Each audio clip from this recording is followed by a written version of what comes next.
The October storm hit the Colorado Rockies with the fury of a biblical plague, transforming the mountain passes into rivers of mud and the sky into a sheet of iron that pressed down on the earth with murderous weight. Sarah O'Brien stood in the doorway of the two-room shack that had been her home for 3 years, watching as Harrison Blackwell's men threw her family's meager possessions into the freezing rain with the casual cruelty of men who'd done this before and would do it again without losing sleep. She was 28 years old, though grief and hardship had carved lines into her face that made her look older. Her red hair, inherited from her Irish father, hung in a wet braid down her back, darkened by rain to the color of dried blood. Her hands, roughened by washing other people's clothes and scrubbing floors, were clenched into fists at her side, the only outward sign of the rage that burned in her chest like a forge fire. Behind her, pressed against the wall of the shack's interior, stood her 7 children. Michael, 12 years old with his father's serious gray eyes, held baby Joseph, 6 months old and whimpering softly. Beside him stood Thomas, 10, his jaw set in a way that broke Sarah's heart, because it was so much like Patrick's stubborn determination. Then came Margaret, 8, holding the hands of 6-year-old Catherine and 4-year-old Annie, who didn't quite understand what was happening, but knew enough to be terrified. 7-year-old James stood slightly apart, his small fists clenched, ready to fight, though he was barely tall enough to reach a man's belt. 7 children, 7 reasons Sarah couldn't fight back, 7 lives that depended on her swallowing her pride and accepting this monstrous injustice. Harrison Blackwell himself stood in the rain, impervious to the cold in his expensive wool coat with its beaver fur collar. He was a thick man in his 50s, prosperous from his silver mines and land holdings, his face flushed from whiskey and the satisfaction of exercising power over the power. He owned half the mining claims in the district and most of the land around what remained of the boomtown of Silver Falls, Colorado. He was respectable, influential, and utterly without mercy. "I'm being generous, Sarah," Blackwell said, his voice carrying false reasonableness. "Patrick owed me money, gambling debts. I have the signed note right here." He pulled a document from his coat pocket and waved it, knowing Sarah could barely read, knowing that even if she could, no one in Silver Falls would believe a widow over a man of his standing. "Patrick didn't gamble," Sarah said, her Irish accent thickening with emotion. "He worked himself to death in your mind, breathing rock dust for 16 hours a day. He didn't have time to gamble, and he didn't have money to lose." Blackwell's expression hardened. "Are you calling me a liar? In front of my men?" The threat was clear. If Sarah pushed too hard, he could have her arrested for slander, for disturbing the peace, for any of a dozen invented charges. The sheriff was on Blackwell's payroll. The judge owed him favors. Silver Falls was a company town, and Blackwell was the company. Sarah looked at her children's faces and felt her resistance crumble. She couldn't fight him. Not here. Not now. Not like this. "How long do we have?" she asked quietly, hating the defeat in her own voice. "You're out tonight," Blackwell said. "This shack belongs to the mining company now." And Sarah, his eyes moved to Michael and Thomas with an appraising look that made Sarah's skin crawl. "Those boys are old enough to work. They can pay off their father's arrest in the mine as 5 years of labor should cover it." 5 years. Michael would be 17, Thomas 15, if they survived. Most boys didn't last that long in the silver mine. The rock dust killed slowly, and the cave-ins killed fast. Patrick had lasted 6 years before an accident with faulty support beams had crushed him and 3 other men who'd been talking about forming a miners' union. "No," Sarah said, the word torn from somewhere deep in her chest. "You'll not have my boys." Blackwell smiled, and it was the smile of a man who'd already won. "Then you'll hang for theft." Patrick stole company equipment before he died, a pickaxe and a lantern. "That's a hanging offense, Sarah. Or you can leave the boys and walk away." It was a lie. Everything was a lie, but lies told by powerful men became truth. Sarah made her decision in that moment. She would run. She would take her children and run, and she would rather die in the mountains than watch her sons disappear into Blackwell's mind. "We'll be gone by nightfall," she said. Blackwell nodded, satisfied, and turned to leave. His men finished their work, tossing the last of the O'Brien family's belongings, a thin blanket, a cast iron pot, a few pieces of clothing, Patrick's photograph in its cheap frame, into the mud. When they were gone, Sarah moved quickly. She had perhaps 3 hours before Blackwell's men returned to ensure she'd left. She gathered what she could carry, the blanket, the pea, a sack of beans, a half loaf of bread, Patrick's coat that might fit Michael someday. She wrapped baby Joseph against her chest in a wool shawl. She made the older children put on every piece of clothing they owned, layering shirts and trousers for warmth. "Where are we going, Mama?" Margaret asked, her voice small and frightened. Sarah looked out at the storm, at the mountains rising black and forbidding beyond Silver Falls, at the wilderness that had killed stronger people than her. There was only one place Blackwell's men would follow, one place where superstition would stop them, where mercy would. "We're going to the devil's throat," she said. Michael's eyes wide. "Mama, no. People don't come back from there. They say it's haunted. They say—" "I know what they say," Sarah interrupted, "but what's certain is what Blackwell will do if we stay. The cave might kill us. Blackwell definitely will. I'll take might over definitely any day." They left as the storm intensified, as the last gray light of afternoon faded into the premature darkness of the tempest. Sarah led her children out out of Silver Falls by the back trails, avoiding the main road where Blackwell's men might see them. The rain was already turning to sleet, sharp pellets of ice that stung exposed skin and made visibility almost zero. The trail to Devil's Throat Cave was barely a trail at all, more a suggestion of a path that wound up through pine forests and over rocky ridges that became deadly slick in the rain. Sarah had heard the stories all her life. The cave was a massive opening in the mountainside, a throat that swallowed miners who ventured too deep, a place where strange sounds echoed and men went mad. The old-timers said it had been used by Confederate deserters during the Civil War, that men had died in there, that their ghosts still walked the passage. But ghosts were better than Harrison Blackwell. They climbed. Every step was a battle against exhaustion, cold, and gravity. The children moved in a line, holding hands, with Michael leading the younger ones and Sarah bringing up the rear with Joseph strapped to her chest. The baby's cries were lost in the wind. The sleet turned to snow, thick, wet flakes that clung to everything and made the trail disappear beneath a white blanket. Catherine fell, scraping her knees on a sharp rock. Sarah pulled her up, whispering fierce encouragement that was half prayer, half threat. You keep moving, girl. You stop, you die. Do you understand? Keep moving. They climbed for 3 hours, maybe 4. Time lost meaning in the storm. Sarah's feet were numb in her thin shoes. Her lungs burned from the thin mountain air. Her arms ached from carrying Joseph, from pulling up children who stumbled, from being the strength all of them needed when she had none left to give. When Michael finally spotted the cave entrance, it was almost full dark. The opening appeared as a deeper darkness against the black mountainside, a ragged hole perhaps 10 feet high and 15 wide, like a mouth frozen in a scream. Snow had drifted against one side, and ice hung from the upper rim like teeth. The wind howling through it made a sound that was almost human, almost word, a moan that rose and fell with each gust. The children stopped, paralyzed by primal fear. Even Michael, who tried to be brave, took a step backward. Mama, Annie whimpered. It sounds angry. Sarah looked back down the trail they'd climbed. Through gaps in the snow, she could see lights far below, lanterns moving up the mountain. Blackwell's men had discovered they'd fled, and they were coming. The dogs would be with them, tracking by scent even in the storm. Inside, Sarah commanded, pushing Margaret toward the entrance. Now, all of you. Whatever's in there can't be worse than what's coming up that mountain. She didn't wait for arguments. She picked up Annie bodily and carried her through the entrance. The others followed, driven by trust in their mother and terror of the men below. Sarah came last, turning to look one more time at the world outside. The snow, the storm, the distant lights growing closer. Then she stepped into the Devil's Throat, and the mountain swallowed them whole. The temperature inside was shockingly colder than outside, if that was possible. The cave entrance opened into a natural chamber, perhaps 30 feet across, with a ceiling lost in darkness above. The wind didn't penetrate far, but the cold did, a bone-deep, ancient cold that seemed to rise from the stone itself. Sarah's hands shook as she pulled out the precious matches she'd saved, wrapped in oiled cloth. She lit one, and the tiny flame revealed walls of gray stone streaked with mineral deposits, a floor covered in loose rocks and what looked like old animal bones. Stalactites hung from above like frozen tears. We need to go deeper, she said, her voice echoing strangely in the chamber. They'll see the light if we stay near the entrance. They moved into the mountain, following a passage that sloped downward. The match burned down, and Sarah lit another, rationing them carefully. They had perhaps 24 matches total. After that, darkness. They found an alcove perhaps 50 yards in, a natural hollow in the cave wall where they could huddle together. Sarah arranged her children there, using the blanket and Patrick's coat to create a nest. The older children surrounded the younger ones, sharing body heat. Baby Joseph had finally stopped crying, exhausted into a fitful sleep against Sarah's chest. The wind from the entrance was muted here, but they could still hear it. That eerie howling that sounded like voices, like warnings, like the mountain itself telling them they'd made a terrible mistake. Are we safe, Mama? James whispered. Sarah looked at her 7 children, at their pale faces, their frightened eyes, their trust in her to somehow make everything all right, and she lied with all the conviction she could muster. Yes, she said, we're safe here. Try to sleep. In the morning, we'll figure out what to do next. But she knew the truth. They had no food beyond half a loaf of bread and a handful of beans. They had no way to start a fire in the dampness of the cave. They had perhaps 2 days before the cold or starvation killed. She traded Blackwell's certain death for nature's probable death, and she had no idea if she'd made the right choice. Outside, the storm continued its assault on the mountain, and somewhere in the darkness below their alcove, deeper in the passages of the Devil's Throat, something stirred. Not wind, not water, but something else. A presence that had waited decades for someone to venture this far into its domain. Sarah heard it first. A sound that didn't belong to wind or water. A rhythmic tapping, faint but distinct. Tap, tap, tap. Like someone knocking on stone. Like a signal, like a heartbeat buried in the mountain. She closed her eyes and held her children close. And she prayed to a God she wasn't sure was listening anymore. But the tapping continued, patient and persistent, calling to her from the darkness. Tomorrow she would have to investigate. Tomorrow she would have to find out what made that sound. Because staying here meant slow death, and moving forward might mean quick death. But at least quick death was decisive. Tonight they had survived. They were together. They were, for this moment, safe from Harrison Blackwell and his lie. It would have to be enough. Chapter 2. 2. Hunger, cold, and the sound in the dark. Dawn, if it could be called that, came without light. In the absolute darkness of the cave, Sarah could only guess at the passage of time by the heaviness in her bones and the stiffness in her joints from sleeping, if that fitful semi-consciousness could be called sleep, on the cold stone floor. Her body was pressed against her children in a tight knot of shared warmth, but it wasn't enough. The cold of the devil's throat was a living thing, patient and hungry, seeping through clothes and skin to settle in the marrow of their bone. Baby Joseph stirred against her chest, making the small mewling sounds that preceded a full cry. Sarah's breasts ached with milk that was already starting to dry up from stress and lack of food. She shifted position carefully, trying not to wake the others, and nursed the baby in the dark. His small mouth latched desperately, pulling at her with an urgency that spoke of his own hunger. She could feel how thin he'd become, even in just one day, the soft roundness of infancy giving way to angles and hollows. As Joseph nursed, Sarah became aware of other sensations. The darkness wasn't quite absolute anymore. A faint gray light was filtering in from somewhere, not from the entrance they'd come through, which was too far away and around too many bends, but from above. She looked up and saw, high in the cave ceiling, a crack no wider than her hand where weak daylight penetrated. It was enough to see shapes, enough to make out the pale faces of her children as they began to wake. Michael woke first, as he always did. The boy had taken on too much responsibility too young, and it showed in the way he immediately sat up, assessing their situation with eyes that were far too serious for 12 years. He looked at his sibling, counting them silently, a habit he'd developed since they'd fled Silver Falls, making sure everyone had survived the night. "Mama," he whispered, his voice hoarse and cracking. "I'm so thirsty." Sarah nodded. Thirst was already a problem. Her own throat felt like sandpaper, and her lips were cracked and bleeding from the dry air of the cave and the cold. She'd seen mineral deposits on the cave walls, signs of water movement, but hadn't yet found the source. "We'll look for water," she promised, "as soon as everyone's awake." The other children roused slowly, groaning and crying softly as movement brought pain from muscles cramped by cold and uncomfortable sleeping positions. Annie was whimpering, her small body shaking with cold, despite being sandwiched between Margaret and Catherine. Thomas's lips had a bluish tinge that frightened Sarah. James had somehow cut his hand during the night, probably on a sharp stone, and the wound had bled onto his shirt, the blood now dried to a dark brown. "I'm hungry," Catherine said, her voice small and plaintive. "My tummy hurts, Mama." Sarah's heart clenched. She pulled out the half loaf of bread from their meager supplies. It had frozen during the night and was now hard as a brick. She tried to break it apart with her hands, but it was too solid. Finally, she used a rock to smash it into smaller pieces, creating a shower of crumbs that made the children's eyes light up with desperate hope. She divided the bread into 8 pieces, giving each child a portion and taking none for herself. The portions were laughably small, maybe 2 bites each, but the children devoured them like they were feasting. Sarah watched them eat and felt a rage so pure it was almost transcendent. Harrison Blackwell had done this. He had taken Patrick from her, stolen their home, forced them to flee, and now her children were starving in a cave, rationing breadcrumbs like they were gold. "After we find water," Sarah said, forcing herself to sound confident, "we'll make a plan. We can't stay here forever, but we need to be smart about what we do next." "Can we go back?" Annie asked hopefully. "Back to our house?" "No, sweet girl," Sarah said, pulling Annie onto her lap. "That house isn't ours anymore, but we'll find somewhere else, somewhere better, I promise." It was a hollow promise, and Michael's eyes told her he knew it, but Annie seemed comforted. The search for water became their first priority. Sarah couldn't venture far. She needed to keep the children in sight, and they were too weak to explore much. But within the limitations of the gray light filtering from above, she examined the cave walls carefully. She found what she was looking for along the eastern wall of their chamber, a place where the stone was dark with moisture, where water seeped slowly through cracks in the rock and collected in a small depression at the base of the wall. It wasn't much, barely enough to fill her cupped hand, but it was water. Sarah tasted it first, checking for any mineral taste that might indicate poison. It was cold, almost painfully cold, and had a metallic tang to it, but it seemed safe enough. She called the children over one by one and let them drink from her hand, rationing the precious liquid carefully. It took multiple trips to the seepage point to give everyone enough to ease their thirst, and by the time she was done, her own mouth was still parched. But the children came first. They always came first. With immediate thirst addressed, Sarah took stock of their situation more carefully. They had eaten the last of their bread. They had perhaps a handful of dried beans left, useless without a way to cook them and without more water to rehydrate. They had the cast iron pot, but no fire and no fuel to burn, even if they could risk the smoke. They had one thin blanket, Patrick's coat, and the clothes on their backs. They had no light source beyond the faint gray filtering from above, and their precious matches, which were dwindling. They had nothing. The realization should have crushed her, but instead it clarified things. They couldn't stay in this alcove waiting to die. They needed to find a way out, either another exit from the cave system that wouldn't lead them straight to Blackwell's men, or they needed to find something in this mountain that could help them survive. And there was that sound, that rhythmic tapping that Sarah had heard during the night. She convinced herself it was imagination, exhaustion, the mountain settling or water dripping. But as she sat in the gray dawn brown light of the cave, listening to her children's quiet breathing and the subtle sounds of the mountain. She heard it again. Tap, tap, tap. Faint but distinct, coming from deeper in the cave system. Not random like water drop. Too regular. Too purposeful. Michael, Sarah said quietly, I need you to watch your brothers and sisters. Don't let them wander. I'm going to explore a bit further in. Michael's face paled. Mama, no. What if you don't come back? What if you get lost? I won't get lost, Sarah said with more confidence than she felt. I'll mark my path. And if, she forced herself to say it, if I don't come back in 2 hours, you take the children and try to make it down the mountain. There's a settlement on the other side of this range, maybe 15 miles as the crow. San Miguel, it's a free mining town, not controlled by. You tell them what happened. You get help. Do you understand? Michael nodded slowly, his jaw set in that stubborn way. I understand, but you're coming back. I'm coming back, Sarah agreed, hoping it wasn't a lie. She lit one of their precious matches and used it to light a small piece of cloth torn from her petticoat, a makeshift torch that would last perhaps 10 minutes if she was lucky. Then she kissed each of her children, lingering longest over baby Joseph, and walked into the deeper darkness of the Devil's Throat. The passage sloped downward, and Sarah had to move carefully. The floor was slick with moisture and covered with loose stones that shifted treacherously under her feet. She used a piece of charcoal from the matchbox to mark the walls every 10 feet, simple X marks that would guide her back. The light from her makeshift torch cast dancing shadows on the cave wall, creating the illusion of movement where there was none, and Sarah's heart hammered in her chest with every flick. The tapping sound grew louder as she descended. It was definitely not water. Water didn't maintain such perfect rhythm. Water didn't sound so deliberate. Tap, tap, tap. Sarah's torch was guttering, the flame eating through the cloth faster than she'd hoped, when the passage suddenly opened into a larger chamber. She stepped through the opening and stopped, holding the dying torch high, and what she saw made her gasp. This wasn't a natural cave chamber. This had been modified by human hands. The wall showed evidence of tool marks, pick and chisel work. Support beams, old and rotted but still visible, had once held up portions of the ceiling. This had been a mine, or the beginning of one, carved by someone who'd been searching for silver in the veins of the mountain, and it hadn't been abandoned recently. Dust lay thick on everything. The air smelled of age and abandonment and something else, something dry and preserved, like the inside of a crypt. Sarah's torch finally died, plunging her into darkness so complete it felt like a physical weight. She stood frozen, disoriented, knowing she should return to her children, but unable to move without light. She pulled out another match. Their supply was vanishing terrifyingly fast, and struck. In the brief flare of light, she saw it. A camp, an old camp set up in the corner of the chamber. A circle of stones that had once contained a fire, now just cold ash. Battered equipment, a pickaxe with a broken handle, a rusted pan, a rotted leather bag. And sitting against the wall, dressed in the remnants of what had once been a Union Army uniform, the skeleton of a man. Sarah's scream died in her throat. Fear paralyzed her for a long moment, but then training, or perhaps desperation, took over. The dead couldn't hurt her. The living could. And this man, whoever he'd been, had survived in this cave long enough to set up camp, long enough to leave behind tools and supplies. The match burned down to her fingers. She struck another, moving closer to the skeleton with slow, reverent step. The bones were white, picked clean by time and the small creatures that lived in cave. The uniform was in tatters, but she could still make out brass buttons and the remnants of insignia. An officer, a colonel based on what remained of his shoulder board. His skeletal arms were positioned strangely, not scattered as they would be if he'd simply fallen and died. They were arranged deliberately, crossed over his chest, protecting something. Sarah knelt beside the corpse, whispering a prayer for the dead, and gently moved the bone arms aside. They fell with a rattle that echoed in the chamber like judgment. Beneath them, protected by the colonel's eternal vigil, was a metal box. Not large, perhaps the size of a thick book, but solidly built, with iron reinforcement at the corners, and a lock that had rusted but still held fast. Sarah's hands shook as she picked up the box. It was heavy, heavier than it looked. Something inside shifted slightly, paper rustling, metal clinking. This man had died protecting whatever was in this box, had sat here in the darkness, knowing death was coming, and used his last strength to cross his arms over this container so that whoever found him would know it was important. The match burned out. Sarah fumbled for another, her hands clumsy with holding excitement and fear. In the new light, she examined the lock. It was solid, old-fashioned, the kind that required a key. She didn't have a key. She didn't have tools to pick it. She had nothing but determination and the absolute certainty that whatever was in this box was important enough for a man to die protecting. She searched the skeleton carefully, trying not to think about the fact that she was robbing a grave. In the remnants of the uniform's pockets, she found a few coins, corroded and worthless. A watch that had long since stopped. A small leather-bound book, the pages swollen with moisture and mostly illegible. And in the inside pocket, wrapped in oiled cloth that had partially preserved it, she found papers. Sarah unfolded them carefully. The writing was faded but still readable. Elegant script that spoke of education and careful thought. The first page was a letter dated July 1865. To whoever finds this, I am Colonel John Mitchell, late of the Union Army, and I write this as my last testament. The wounds I received in the mining accident are beyond healing, and I know I will not not leave this mountain alive. The box I protect contains documents that rightfully belong to the people of Colorado. Land deeds, mining claims, records of property that was stolen by corrupt officials and land barons who used the chaos of war and Reconstruction to rob honest men of their holdings. I stole these documents from Harrison Blackwell Sr., father of the current land baron, who murdered 7 men to keep his theft hidden. I intended to deliver them to federal authorities, but I was pursued and injured, and I took shelter in this cave. I die knowing I failed, but I pray that God will send someone worthy to finish what I could not. Sarah's hands trembled so badly she nearly dropped the paper. Harrison Blackwell. The name burned like acid on the page. The father had been a thief and murderer, and the son had inherited that empire of stolen land and blood money. She kept reading. The letter detailed specific properties, mines, homestead, commercial buildings in what was now Silver Fall. All of it stolen through forged documents and murder, and all of it built on lies that had lasted 30 years. And the proof was in this box. The original deeds, the legitimate claim, the evidence that could destroy everything Harrison Blackwell had built. Sarah laughed, and the sound was slightly unhinged, echoing off the cave walls like madness. She laughed because it was either that or cry. She had fled Blackwell with nothing, expecting to die in this cave, and instead she'd found the one thing that could destroy him. But first, she had to open the box. She examined the lock more carefully. It was rusted, weakened by decades of moisture. The box itself was solid, but the lock might give way with enough force. She looked around the chamber and found the broken pickaxe. The handle was gone, but the iron head was still intact, heavy and brutal. Sarah positioned the box on a flat stone and raised the pickaxe head high. Then she brought it down with all her strength. The sound of metal on metal rang through the cave like a bell, loud and shocking after the muffled quiet. The lock held. Sarah raised the pickaxe again and struck, and again and again. Her arms burned, her shoulders ached, but she kept striking, kept battering at that stubborn lock, because inside that box was salvation. Inside was justice. Inside was the weapon that could save her children. The lock finally gave way with a screech of tortured metal. Sarah dropped the pickaxe and fell to her knees, panting, her hands bleeding from where the rough iron had cut her. She didn't care. She pried the lid open, and by the light of yet another precious match, she looked inside. Paper, dozens of documents, carefully organized and wrapped in oiled cloth that had protected them from moisture. Land deeds with official seals still intact, mining claims signed and notarized, letters of transfer, bills of sale, a complete archive of legitimate ownership, hidden away for 3 decades, waiting for someone to find them. And beneath the papers, wrapped in more cloth, 2 heavy revolvers and boxes of ammunition. The colonel had been prepared to fight if necessary. The guns were old but well maintained. The metal oiled, the mechanism still worked. Sarah's match went out, but she didn't need light anymore. She knew what she had to do. She had to get these documents to someone who could use them. Someone with authority and integrity who couldn't be bought by Blackwell's money. She had to survive long enough to get her children out of this mountain and to bring this proof to the territorial judge in the capital. But first, she had to get back to her children. And as she gathered the box in the colonel's letter, preparing to retrace her path, she heard a sound that froze her blood. Not the rhythmic tapping, something else. Something from the direction of the cave entrance they'd come through. Dogs barking, men shouting, the clatter of equipment. Blackwell's men had found the cave, and they were coming in. Oz's first instinct was to run, to sprint back through the passage to her children and gather them up before Blackwell's men could find them. But panic would kill them faster than Blackwell ever could. She forced herself to think, to breathe, to plan. The sounds were distant, echoing strangely through the cave's passages in a way that made it hard to judge exactly how far away the men were. Minutes. She had minutes, maybe less. She shoved the documents back into the metal box, unable to secure the broken lock, but wrapping the whole thing in the remnants of the colonel's coat that lay crumpled beside his skeleton. The revolvers she took separately, checking each one quickly in the darkness by touch alone. Both cylinders were loaded, 6 rounds each, 12 bullets between her and Harrison Blackwell's men. The ammunition boxes she stuffed into her dress pockets, the weight of them pulling at the fabric. Sarah had never fired a gun in her life. Patrick had owned a hunting rifle, but it had been sold years ago when times were particularly desperate. Now she held instruments of death in her hand, and the cold metal felt both alien and strangely empowering. If Blackwell's men found her children, if they tried to take Michael and Thomas to work in the mines, or worse, she would use these weapons. God forgive her, she would use them. She struck a match, one of their dwindling supply, now down to perhaps 15, and moved as quickly as she dared back toward the passage that led to her children. The charcoal marks she'd left on the walls were her lifeline, each X a breadcrumb leading home. Behind her, the voices grew louder. She could make out words now, echoing and distorted, but unmistakable. Boss said they came this way. Cave can't be that deep. We'll flush them out. What if they're already dead? Been a night and a day in here without food or fire. Then we find bodies. Blackwell wants proof. Sarah's jaw clenched. They weren't here to rescue. They were here to confirm death or deliver it. She extinguished the match to avoid being seen and moved through the darkness by memory and touch, one hand on the wall, the other clutching the wrapped box against her chest. She emerged back into the chamber where she'd left her children and nearly sobbed with relief to find them exactly as she'd left them, huddled together in their alcove. Michael standing guard at the edge with a rock in his hand, prepared to defend his siblings with the only weapon he had. "Mama!" Margaret whispered urgently when she saw Sarah's silhouette. "We heard voices. Men are coming." "I know," Sarah said, her voice low and controlled despite the terror racing through her veins. "We need to move deeper into the cave. Now, quiet." "But we don't know what's deeper in," Michael protested, even as he began helping his sisters to their feet. "We could get lost.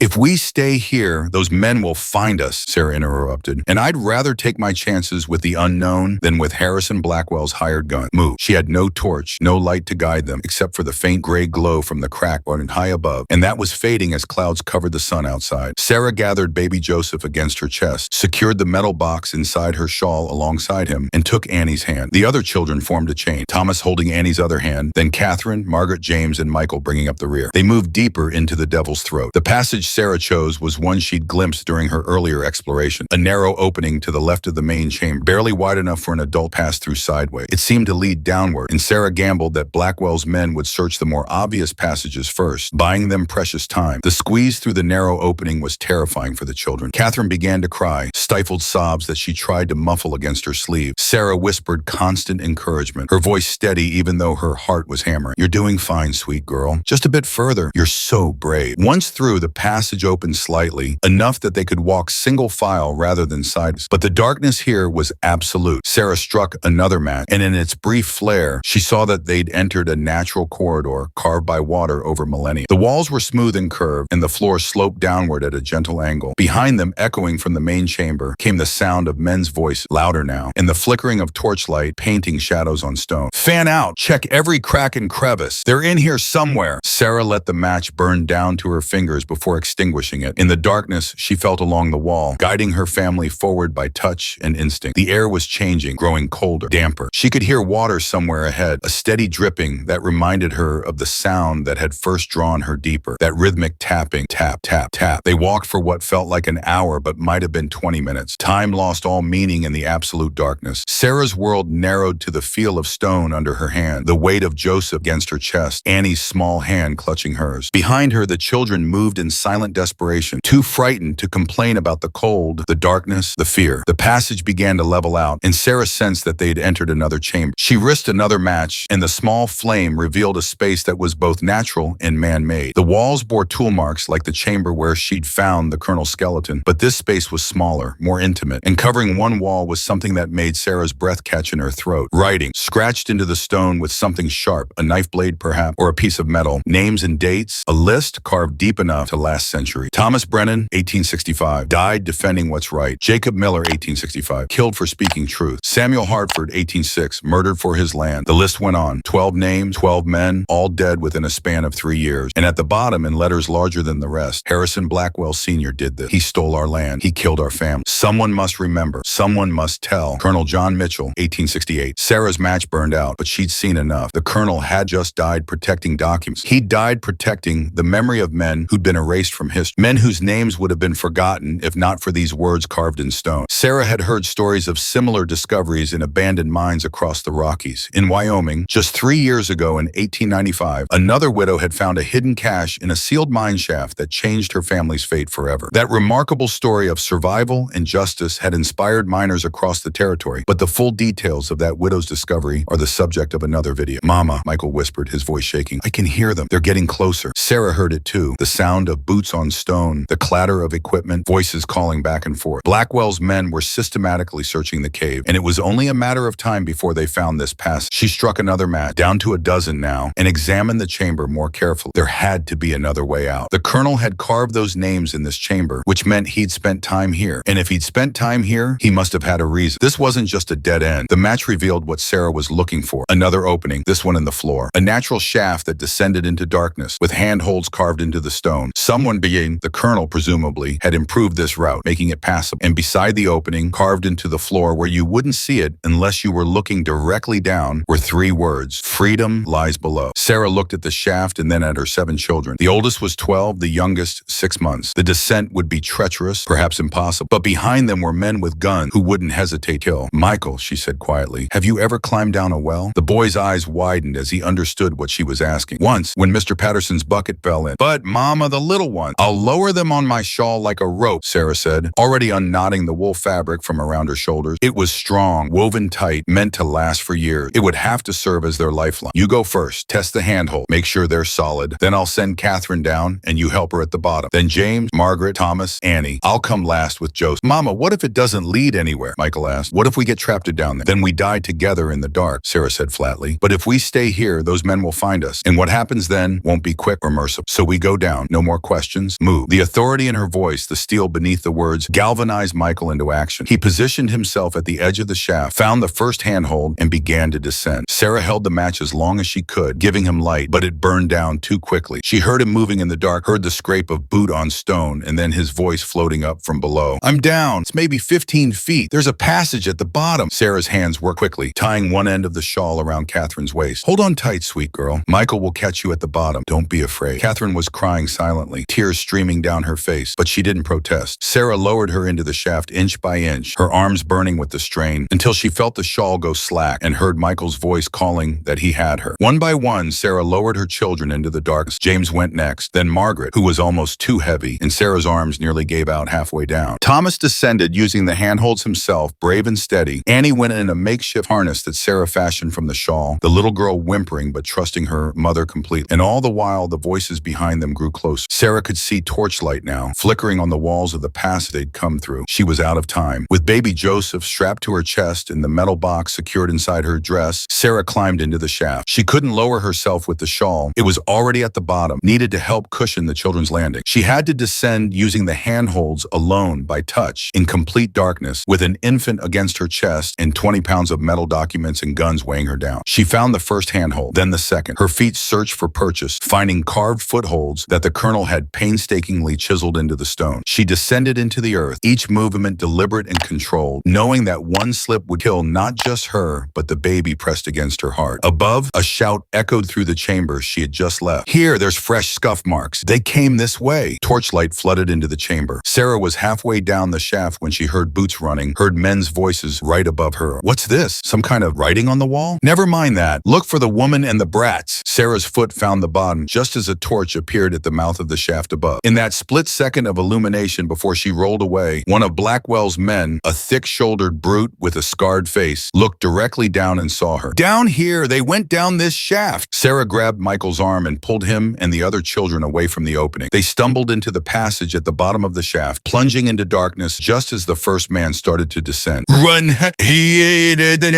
Sarah commanded. "Oh, hold hands and run!" They ran blind through the darkness, a chain of desperate children and their mother, fleeing from men who would drag them back to slavery and death. Sarah had no idea where this passage led, no idea if it was a trap or salvation. She only knew they had to keep moving, had to stay ahead of their pursuers. Behind them, cursing and shouting echoed as Blackwell's men tried to navigate the shaft in the unfamiliar passage. They had torches, which gave them the advantage of light, but Sarah and her children had desperation, which made them faster. The passage twisted and turned, sometimes widening enough to run side by side, sometimes narrowing to a crack that they had to squeeze through. Sarah kept one hand on Michael's shoulder ahead of her, kept the other on the wall, and trusted that the colonel's dying words were true, that freedom lay in this direction. They ran until the children's lungs were burning, until Thomas stumbled and fell and had to be pulled to his feet. They ran until Annie was sobbing openly and Catherine was gasping for air. They ran until Sarah's legs were shaking and her arms were numb from clutching Joseph against her chest. And then, miraculously, they saw light. Not the yellow flicker of torches behind them, but something else. Pale gray light, weak but natural, filtering from somewhere ahead. Daylight, an opening, a way out. Sarah pushed her exhausted children forward with renewed urgency. The passage opened into a small cave mouth, nothing like the massive entrance they'd used to enter the devil's throat. This was barely large enough for a person to crawl through, hidden behind a curtain of ice and dead brush. "Out! All of you, out!" Sarah commanded. The children scrambled through the opening one by one. Michael went first, breaking through the ice and brush, then reached raced back to help his sibling. Sarah came last, pushing baby Joseph through the opening ahead of her, then squirming through herself. They emerged onto a hillside she didn't recognize, on the opposite side of the mountain from where they'd entered. Below them, perhaps 3 miles distant, Sarah could see a collection of buildings, not Silver Falls, but something else. A town, small and rough, clustered around what looked like active mines. San Miguel, the free mining town. They'd found it. Behind them in the cave, Blackwell's men were still coming. Sarah could hear them cursing, hear them struggling through the narrow passage, but they were several minutes behind, and those minutes were everything. Down the hill, Sarah said, already moving, pulling her children with her. Fast as you can. We make it to that town. We're safe. Blackwell's authority doesn't reach there. They half ran, half slid down the mountainside, using trees to break their descent, falling and rolling and getting up again. The children were beyond exhaustion, running on pure adrenaline and trust in their mother. Baby Joseph was crying, his wails echoing across the hillside, but Sarah didn't try to quiet it. Let Blackwell's men hear. Let them know they'd failed. They reached the outskirts of San Miguel as the sun was setting, painting the snow-covered peaks behind them in shades of gold and red. Sarah O'Brien stumbled into town with 7 filthy, exhausted children, carrying a dead man's documents and gun, and collapsed in the street in front of the assayer's office. The last thing she saw before darkness claimed her was a man's weathered face looking down at her with concern, and his voice asking, "Someone get the doctor and find the marshal. This woman's been through hell." Then the darkness was merciful, and Sarah knew nothing more. Sarah woke to warmth, a sensation so unfamiliar after days of cold that for a moment she thought she'd died and this was heaven. But heaven wouldn't smell of wood smoke and coffee, wouldn't have the scratch of wool blankets against her skin, and certainly wouldn't come with the ache of every muscle in her body screaming in protest. She opened her eyes slowly, squinting against light that seemed impossibly bright after the cave's darkness. She was in a bed, a real bed with a mattress and pillows, in a small room with log walls and a window showing twilight sky. A fire crackled in a stone fireplace, and sitting in a chair beside her bed was a man she didn't recognize. He was perhaps 50, with iron gray hair and a weathered face that spoke of years spent outdoors. He wore a badge on his vest, a marshal's star, and he held a tin cup of something that steamed in the cool air. "Easy," the man said when Sarah tried to sit up too quickly. "You've been out for about 6 hours. Doctor said you were half frozen and completely exhausted. Said it's a miracle you made it as far as you did." "My children," Sarah croaked, her throat raw. "Where are—" "Safe," the marshal interrupted, his voice calm and reassuring. "All 7 of them, fed, warm, sleeping in the room next door. The baby's with a wet nurse, young Mrs. Carson, who just had her own infant and has milk to spare. Your older boy, Michael, wouldn't sleep until I promised to come get him the moment you woke. Brave kid, they all are." Sarah felt tears prick her eyes, tears of relief so profound it was almost painful. They were safe, all of them. She hadn't failed. "I'm Marshal William Hayes," the man continued. "This is San Miguel, Colorado, and you're in the boarding house we use for folks who need help. Now, before we go any further, I need to know, are you running from the law? Because if you are, I need to know it straight." "No," Sarah said hoarsely. "I'm running from Harrison Blackwell, from Silver Falls." The marshal's expression darkened immediately. Blackwell should have guessed. "That bastard, pardon my language, ma'am, has been a plague on this territory for years. What did he do to you?" Sarah told him. Not everything. She was too exhausted for the full story, but enough. Patrick's death in the mine accident, the forged debt papers, the demand for her sons, the flight into the devil's throat, and then, because she had to know if what she'd found was real or just desperate hope, she asked, "The things I was carrying when I collapsed, the metal box, do you have it?" Marshal Hayes nodded and reached beside his chair, lifting the box that Sarah had carried through hell tech. "We have it. Haven't opened it. Wasn't our place. But one of your children, the girl Margaret, said you told her it was important. Said it had to get to someone in authority." Sarah's hands shook as she took the box. The broken lock made it easy to open now, and she did so, spreading the documents across the blanket covering her lap. Even in her exhausted state, she could see the official seal, the signatures, the dates. "These," she said, her voice gaining strength, "are the original land deeds and mining claims for most of Silver Falls and the surrounding area. They prove that Harrison Blackwell's father stole everything he owns, that his entire empire is built on forgery and murder." She handed the marshal the letter from Colonel Mitchell, watched his face as he read it, saw his expression shift from skepticism to shock to cold fury. "Jesus Christ," Hayes breathed. "John Mitchell. I knew him. Served with him briefly during the war. Good man, honest man. He disappeared in '68, and we all figured he'd deserted or died somewhere. He was hiding in that cave all this time?" "He died there," Sarah confirmed, "protecting these documents, protecting the truth about what Blackwell's father did." Marshal Hayes set down the letter carefully, as if it were made of something precious and fragile. "Mrs. O'Brien, do you understand what you've brought me? This isn't just evidence of old crime. This is proof that current property claims are fraudulent. This could redistribute half the wealth in this part of Colorado. Blackwell will kill. Keep this quiet." "He already tried," Sarah said flatly. "He sent men into the cave after us. We barely escaped." The marshal stood, pacing to the window, his hand resting on the gun at his hip, a gesture Sarah recognized as habit, the way a man checks his weapon when he expects trouble. "San Miguel Miguel isn't under Blackwell's jurisdiction, thank God. This town was founded by miners who refused to work for the big company, who wanted to stay independent. We have our own laws, our own courts, and we don't take kindly to land barons trying to throw their weight around. But he turned back to Sarah, his expression grave. What you've got here needs to go to the territorial capital, to the governor and the Supreme Court. That's where these claims will be adjudicated. And getting there means traveling 200 miles through country where Blackwell has influence and friends. Then that's what we do, Sarah said, forcing herself to sit up despite her body's protest. Because I didn't watch my husband die, didn't flee into that cave with 7 children, didn't survive 2 days in the darkness just to hide here and do nothing. Those documents go to the capital, and I'm going with them. Marshall Hayes studied her for a long moment, and Sarah met his gaze without flinching. She knew what she looked: exhausted, half-starved, bruised, and battered. But she also knew what she was: a woman who'd climbed down a shaft in total darkness with a baby strapped to her chest, who'd outrun armed men through cave passages, who'd carried the weight of justice on her shoulders because no one else would. You're either the bravest woman I've ever met or the craziest, Hayes finally said. Maybe both. All right, we'll do it, but we do it smart. I'll wire the territorial marshal in the capital. Let him know what's coming. We'll organize an escort, 6 good men who can shoot straight and who have no love for Blackwell. We'll travel fast and we'll travel armed. And Mrs. O'Brien, his voice softened slightly, your children stay here. They're safe in San Miguel, and where we're going, there'll likely be trouble. Sarah wanted to protest, wanted to keep her children close where she could protect them. But the rational part of her mind, the part that had kept them alive this long, knew the marshal was right. Who'll watch them? The whole damn town, Hayes said with a slight smile. You walked out of the devil's throat with 7 kids and the evidence to bring down the biggest tyrant in the region. You're a hero here, Mrs. O'Brien. Your children will be treated like royalty. Over the next 3 days, Sarah regained her strength. She ate solid food, hot meal, more food than she'd seen in months, and watched with quiet joy as her children did the same. She saw color return to their faces, saw them smile and play, saw them begin to relax in the safety of San Miguel. Michael, her eldest, was the hardest to convince to stay behind. Mama, you can't go alone. What if something happens? What if? Then you're the man of the family, Sarah interrupted gently. You take care of your brothers and sisters. You make sure they're safe. That's your job now, Michael. Can you do it? The boy's jaw set in that stubborn way, but he nodded. I can do it, but you come back, Mama. You promise me you come back. I promise, Sarah said, and meant it with every fiber of her being. On the morning of the 4th day, Sarah O'Brien prepared to leave for the territorial capital. She dressed in clothes donated by the women of San Miguel. Proper dress, a warm coat, sturdy boots. She wore one of Colonel Mitchell's revolvers on her hip in a holster that Marshal Hayes had provided. The weight of it, a constant reminder of what she was fighting for. The other revolver she'd hidden among her belongings, along with half the ammunition. Insurance, she told herself, just in case. The documents she carried in a leather satchel that never left her side. The metal box she'd left with the town's banker, stored in his safe with instructions that if anything happened to her, it should be sent to the territorial governor direct. Her escort consisted of Marshal Hayes and 6 men, all former miners, all men who had their own grievances against land barons like Blackwell, all armed and grim-faced. They traveled on horseback, Sarah having learned to ride in those 3 days with an urgency born of necessity. They left at dawn, riding east toward the capital, and Sarah looked back only once at San Miguel, at the boarding house where her children slept safe and warm. Then she turned her face forward and didn't look back again. The first day passed without incident. They made good time, covering nearly 40 miles before stopping for the night at a way station that served travelers on the mountain road. Marshal Hayes posted guards, rotating them through the night, and Sarah slept fitfully with the satchel of documents tucked under her makeshift pillow. The second day brought weather, snow flurries that reduced visibility and made the horses nervous. They pushed on, knowing that every delay gave Blackwell more time to learn what was happening, more time to plan his response. They were right to worry. On the afternoon of the second day, as they crossed a narrow valley where the road ran between steep hillsides, the attack came. One moment they were riding in formation, Marshal Hayes at the front, Sarah in the middle surrounded by her protectors. The next moment, the world exploded in gunfire. The first shot came from the hillside to their right, a rifle crack that echoed off the valley walls. One of the escort riders, a man named Peters, jerked in his saddle and fell, blood blooming on his chest. His horse screamed and bolted. Ambush! Hayes roared. Get down! Return fire! Sarah's horse reared in panic. She clung to the saddle, fighting to control the animal. And then Hayes' hands, grabbed her and pulled her from the saddle. She hit the ground hard, the marshal's body covering hers as bullets whined overhead. The rocks! Hayes shouted, pointing to a cluster of boulders about 20 feet away. Get to cover! Sarah scrambled on hands and knees, clutching the satchel, as chaos erupted around her. The escort was returning fire, their gun barking in rapid succession. She could see muzzle flashes on both hillsides now. They were caught in a crossfire, attackers above them on both sides. She made it to the rocks and crouched behind them, her heart hammering so hard she thought it might burst. The revolver was in her hand. She didn't remember drawing it, and she could see figures moving on the hillside, could see men in dark coats with rifles taking positions. Blackwell's men. It had to be. Marshall Hayes made it to the rocks a moment later, blood running down his face from a graze across his temple. How many? Sarah gasped. 10, maybe 12, Hayes replied, checking his gun. They've got position on us. This is bad. Can we run? They'd pick us off before we made it 50 yards. We have to hold until dark, then try to slip away. But darkness was hours away. Sarah looked at the 4 remaining escort riders who'd made it to cover. 4 men against a dozen, pinned down in a valley with no escape. The odds were not good. One of Blackwell's men made the mistake of showing himself too clearly on the hillside, silhouetting against the gray sky as he moved to a better position. Sarah didn't think. She raised the colonel's revolver, aimed the way Patrick had shown her years ago with his hunting rifle, and fired. The recoil nearly broke her wrist. The sound was deafening, but the man on the hillside jerked and fell, tumbling down the slope in a tangle of limbs. Silence fell for a moment, shock and absolute. Then Marshall Hayes let out a low whistle. Damn fine shot, Mrs. O'Brien. Sarah stared at the revolver in her hand, at the thin wisp of smoke rising from the barrel. She'd killed a man. She'd taken a life. The knowledge should have horrified her, should have made her sick. But all she felt was cold determination. They'd tried to kill her children. They had tried to silence the truth, and she would be damned if she let them win. I've got 5 more bullets, she said, her voice steady, and I'm not afraid to use them. The battle continued. Sarah and the marshal's men held their position, making every shot count, forcing Blackwell's ambushers to be cautious. 2 more attackers fell to careful rifle fire from the escort, but the marshal's men were taking casualties too. Another rider down, wounded but alive, and ammunition running low. As twilight finally began to darken the valley, Marshall Hayes made a decision. We move at full dark, split up. 2 men go north with decoy satchels, draw their fire. The rest of us go south with the real documents. We regroup at Fort Carson. That's military territory. Blackwell can't touch us there. It was a desperate plan, but it was a plan. When darkness fell, they executed it. 2 of the escort riders bolted north on horseback, carrying satchels that looked like Sarah's, shouting and making noise to draw attention. As expected, most of Blackwell's men pursued them, leaving only a few to watch the original ambush site. Sarah, Marshall Hayes, and the 2 remaining escorts slipped south on foot, moving quietly through the darkness, leaving the horses behind. Sarah clutched the real satchel to her chest and followed the marshal's lead, trusting his knowledge of the terrain. They walked through the night, a forced march that left Sarah's feet bleeding in her borrowed boot. But she didn't complain, didn't slow down. Behind them, they could hear occasional gunfire, their decoys leading Blackwell's men on a chase. Ahead was safety, if they could reach it. Dawn found them on the outskirts of Fort Carson, a military outpost garrisoned by federal troops. Marshall Hayes identified himself to the sentries, explained the situation, and within an hour, Sarah was sitting in the fort commander's office, spreading Colonel Mitchell's documents across his desk while a military stenographer took notes. The commander, a gray-bearded colonel who'd served in the Civil War, read through the papers with growing anger. This is treason, he said flatly. Not just fraud, but conspiracy against the United States government. These lands were awarded to veterans as payment for service. Blackwell's father stole from men who'd bled for this country. Can you help us get these to the Capitol? Marshall Hayes asked. To the governor? I can do better than that, the colonel replied. I can send a telegraph to Washington. This involves military land grants. The Department of War will want to investigate. And Mrs. O'Brien, he looked at Sarah with something like awe. You've uncovered what might be the largest land fraud case in Colorado history. The Army owes you a debt of gratitude. Sarah felt something loosen in her chest, a knot of tension she'd been carrying for so long she'd forgotten it was there. They'd made it. The documents were safe. The truth was out, and Blackwell couldn't stop it anymore. I just want to go home, she said quietly. Back to my children. We'll get you there, the colonel promised. Under armed escort. No one touches you now, Mrs. O'Brien. You have the protection of the United States Army. 3 days later, Sarah returned to San Miguel in a military wagon, escorted by a full cavalry detachment. When she arrived at the boarding house, her children poured out to meet her, all 7 of them, healthy and whole, crying and laughing and clinging to her like they'd never let go. Michael hugged her fiercest of all. You came back, he said, his voice breaking. You promised and you came back. I always will, Sarah whispered into his hair. Always. That night, as her children slept peacefully for the first time in weeks, Sarah sat by the fire in the boarding house and stared into the flame. She thought about Patrick, buried in Silver Falls under tons of rock. She thought about Colonel Mitchell, dead in a cave for 30 years protecting truth that no one knew existed. She thought about all the men whose names were carved into the cave wall, erased from history by Harrison Blackwell's father. They would be remembered now. The documents were being reviewed by territorial and federal authority. Arrest warrants were being prepared. Harrison Blackwell's empire was crumbling, and Sarah O'Brien, a widow with 7 children and nothing to her name but courage, had brought it down. Justice, she'd learned, was a heavy weight to carry, but someone had to carry it. And if no one else would, then she would. She would carry it all the way to the end. The territorial capital of Denver was nothing like Silver Falls or San Miguel. It was a real city, buildings 3 and 4 stories tall, paved streets crowded with carriages and wagons, electric street lights that turned night into artificial day. Sarah had never seen anything like it. The noise alone was was overwhelming after weeks in the mountains and cave. The clatter of horses' hooves on cobblestone, the shouts of street vendors, the hiss of steam from locomotives at the rail yard. She arrived in early November, exactly 3 weeks after stumbling out of the Devil's Throat cave. The army escort had brought her to Denver at the request of the territorial governor himself, who wanted to hear her testimony firsthand before deciding how to proceed with the case against Harrison Blackwell. Her children remained in San Miguel under the protection of Marshal Hayes and the townspeople, and Sarah ached with missing them even as she understood the necessity of their separation. The governor, Edmund Hartwell, was a stern-faced man in his 60s with white mutton chop whiskers and sharp, intelligent eyes that missed nothing. He received Sarah in his office in the Capitol building, a grand structure with marble floors and oil paintings of Colorado's founding fathers staring down from gilded frame. "Mrs. O'Brien," Governor Hartwell said, gesturing to a leather chair across from his massive oak desk, "thank you for making this journey. I understand you've been through considerable hardship." "Nothing I wouldn't do again, sir," Sarah replied, sitting with her back straight and her hands folded in her lap. She wore a proper dress borrowed from an army officer's wife, and her hair was clean and braided, but she knew she looked what she was, a working woman, not someone accustomed to governor's offices and political power. "I've read Colonel Mitchell's documents," Hartwell continued, opening a folder on his desk. "I've had 3 separate legal experts review them for authenticity. All 3 agree. These are legitimate land deeds and mining claims, properly notarized and recorded, predating Harrison Blackwell Sr.'s claims by months or even years. If these documents are what they appear to be, then Harrison Blackwell Jr. has been operating fraudulently for his entire life." "They're real," Sarah said. "The colonel died protecting. He wouldn't have done that for forgeries." "No," Hartwell agreed. "He wouldn't have. But Mrs. O'Brien, you need to understand what you're asking for here. Harrison Blackwell owns or controls perhaps 40% of the mining operations in the Silver Falls district. He employs, directly or indirectly, over 2,000 men. He has business relationships with banks, railroads, and mining companies across 3 states. Unwinding his holdings, redistributing property to rightful owners, it would be the largest legal undertaking in Colorado history." "I'm not asking for anything," Sarah said, her Irish accent sharpening with emotion. "I'm demanding justice for my husband who died in Blackwell's mine because the man was too cheap to buy proper timber for support beam. For Colonel Mitchell, who died alone in the dark protecting the truth. For all the men whose names are carved on that cave wall, murdered so Blackwell's father could steal their land. This isn't about convenience or business relationship. It's about right and wrong." A thin smile crossed the governor's face. "You're quite direct, Mrs. O'Brien. I don't have time for anything else, sir. I have 7 children waiting for me in San Miguel, and every day I'm here is another day they're without their mother." "Fair enough." Hartwell closed the folder and leaned back in his chair. "Here's what's going to happen. I'm convening a special territorial court to hear this case. The federal government is also sending representatives. The Department of War wants accountability for the stolen veteran land grants, and the Department of Justice is investigating whether federal crimes were committed. Harrison Blackwell will be arrested and brought trial. You will be the star witness." Sarah's stomach dropped. "Arrested? You mean he hasn't been arrested yet?" "He fled Silver Falls the day after you escaped from the cave," Hartwell said. "We've had marshals searching for him, but the man has resources and connections. He's somewhere in the territory, probably planning his defense or his escape, but we'll find him. Men like Blackwell can't hide forever." But Sarah heard what the governor didn't say, that until Blackwell was captured, he was still a threat, still dangerous, still capable of reaching out to hurt the people who'd wronged him. "My children," Sarah said urgently, "are they safe? If Blackwell knows I'm here, if he knows about the trial—" "Marshal Hayes has a dozen armed men watching that boarding house," Hartwell interrupted. "Your children are as safe as we can make them. But Mrs. O'Brien, I won't lie to you. Until Blackwell is in custody, there's risk. To you, to them, to anyone associated with this case. That's why I need your testimony quickly, recorded and notarized, so that even if something happens to you—" "Nothing's going to happen, Damone," Sarah said flatly. "I've survived too much to die before I see Blackwell in chains." The preparation for trial consumed the next 2 weeks. Sarah gave her testimony to court stenographers, recounting everything from Patrick's death to the flight through the cave to the ambush on the road. She described the documents, the colonel's letter, the names carved in stone. Legal experts questioned her for hours, probing her story for inconsistencies, testing her credibility. She was housed in a hotel near the Capitol with 2 armed guards stationed outside her door at all times. She was allowed to write letters to her children, which were delivered by courier, and she received letters back. Michael's serious updates about his sibling, Margaret's drawing, even a scribbled page from Thomas that was mostly illegible but precious nonetheless. And then, 15 days after Sarah arrived in Denver, Harrison Blackwell was captured. He'd been hiding in Wyoming, attempting to liquidate his remaining assets and prepare to flee to Mexico. Federal marshals arrested him in Cheyenne as he was boarding a southbound train. He was brought back to Denver in chains, transported in a prison wagon under heavy guard. Sarah was in the courtroom when they brought him in for his arraignment. She sat in the gallery with other witnesses, flanked by guards, and watched as Harrison Blackwell, the man who'd stolen her home, threatened her children, and sent men to kill her in a cave, was led before the judge in shackles. He looked looked diminished. His expensive clothes were rumpled and dirty. His face was unshaven. His eyes, when they swept the courtroom and landed on Sarah, were filled with a hatred so pure and venomous that she felt it like a physical blow. "You," he said, his voice carrying across the silent courtroom, "you've destroyed everything. Everything my father built. Everything I—" "Silence!" the judge barked, slamming his gavel. "Mr. Blackwell, you will speak only when addressed directly by this court. Another outburst, and you'll be gagged." Blackwell fell silent, but his eyes never left Sarah. She stared back, refusing to look away, refusing to show the fear that coiled in her belly. She'd faced him down once before, in that shack in Silver Falls when he demanded her son. She could face him down again. The arraignment was brief. Blackwell's lawyer, an expensive attorney from San Francisco, entered a plea of not guilty to all charged fraud, conspiracy, attempted murder, and a dozen other counts that had been added as investigators dug deeper into his business practice. Bail was denied. Blackwell would remain in custody until trial. As the guards led him away, Blackwell turned back one more time. "This isn't over," he said, his voice low but clear enough for Sarah to hear. "You think you've won, Irish woman. You haven't. I still have friends. I still have resources. And when this is over, when I'm free, you and those brats of yours will—" "Move the prisoner," the judge ordered, and Blackwell was dragged away, his threats dissolving into curses and shouts that echoed from the hallway outside. Sarah sat very still, her hands clenched in her lap. Beside her, one of her guards, a young deputy named Morrison, leaned close. "Don't let him scare you, ma'am. He's finished. He just doesn't know it yet." But Sarah knew better. Blackwell was a cornered animal, and cornered animals were at their most dangerous. The trial began 3 days later. The courtroom was packed. Journalists from newspapers across the territory, mining executives, politicians, and curious citizens who'd heard about the widow who'd brought down a land baron. Sarah testified on the first day, taking the stand with her heart hammering, but her voice steady. The prosecutor, a sharp-minded attorney named Benjamin Cross, led her through her testimony methodically. He had her describe Patrick's death, the gambling debt, the flight to the cave. He introduced Colonel Mitchell's letter as evidence, read it aloud to a courtroom that listened in absolute silence. He presented the land deeds and mining claims, authenticated by experts who testified to their legitimacy. Then came the cross-examination. Blackwell's attorney was a wolf in expensive clothing. Daniel Preston, known throughout Colorado for getting guilty men acquitted through legal technicalities and jury manipulation. "Mrs. O'Brien," Preston began, his voice smooth and reasonable, "you claim these documents were found in a cave, but you were alone when you found them, weren't you? No witnesses to verify your story." "My children were nearby," Sarah replied, "and the colonel's skeleton was there. The camp, the tools, everything exactly as I described." "Yes, the skeleton," Preston smiled. "A skeleton you identified as Colonel John Mitchell. Based on what? A letter you claim was nearby? A letter you could have written yourself?" "Why would I do that?" Sarah asked, her voice sharp. "Why would I forge documents that would take away Blackwell's land when I had nothing to gain?" "Nothing to gain?" Preston interrupted. "Mrs. O'Brien, isn't it true that under territorial law, if these lands are deemed fraudulent and returned to their rightful owners, you as the widow of Patrick O'Brien, a minor claimant, would be entitled to a percentage of the redistribution?" Sarah stared at him. "I don't know anything about percentages or redistribution. I just wanted justice." Preston's tone was mocking. "Or revenge. You admit your husband died in one of Mr. Blackwell's mines. You admit you harbor resentment toward my client. Isn't it possible that this entire story, the cave, the colonel, the documents, is an elaborate scheme by a vengeful widow to destroy the man she blames for her husband's death?" "Objection!" Cross was on his feet. "Counsel is badgering the witness and engaging in speculation without evidence." "Sustained," the judge said. "Mr. Preston, stick to questions about facts, not fantasy scenario." But the damage was done. Sarah could see some of the jurors looking at her with new skepticism, wondering if perhaps she was too angry, too motivated by revenge to be trusted. The trial continued for 2 weeks. Expert witnesses testified about the documents' authenticity. Miners from Silver Falls testified about the dangerous conditions in Blackwell's operations. Federal investigators presented evidence of forged land transfers and bribed officials. The case against Harrison Blackwell was overwhelmed, but Preston was good at his job. He cast doubt on every piece of evidence, suggested alternative explanations for every testimony, and painted Sarah as a calculating woman who'd manufactured a conspiracy to steal a wealthy man's property. On the final day of testimony, Preston called Harrison Blackwell himself to the stand. Blackwell, cleaned up and wearing an expensive suit, presented himself as a wronged businessman, a man whose father had legitimately acquired property through honest transactions, a man being persecuted by a widow with a grudge and an ambitious governor with political motivations. "I never threatened Mrs. O'Brien's children," Blackwell said smoothly. "I offered them employment as apprentices in my mining operation, a generous opportunity for boys with no father to support them. She refused and fled into the mountains with wild accusations. Everything else, the documents, the cave, the colonel's letter, it's all a fabrication designed to destroy my reputation and steal my property." Sarah watched him lie with the ease of long practice, and she felt a cold rage settle in her chest. This was what Patrick had fought against, this casual corruption eruption, this assumption that money and power meant you could rewrite reality itself. When Preston finished, Cross stood for redirect examination. "Mr. Blackwell," Cross said, his voice deadly quiet, "if Mrs. O'Brien fabricated these documents, how do you explain that they match records in the Territorial Land Office from 1865? Records that your father claimed were destroyed in a fire?" Blackwell's smooth expression faltered.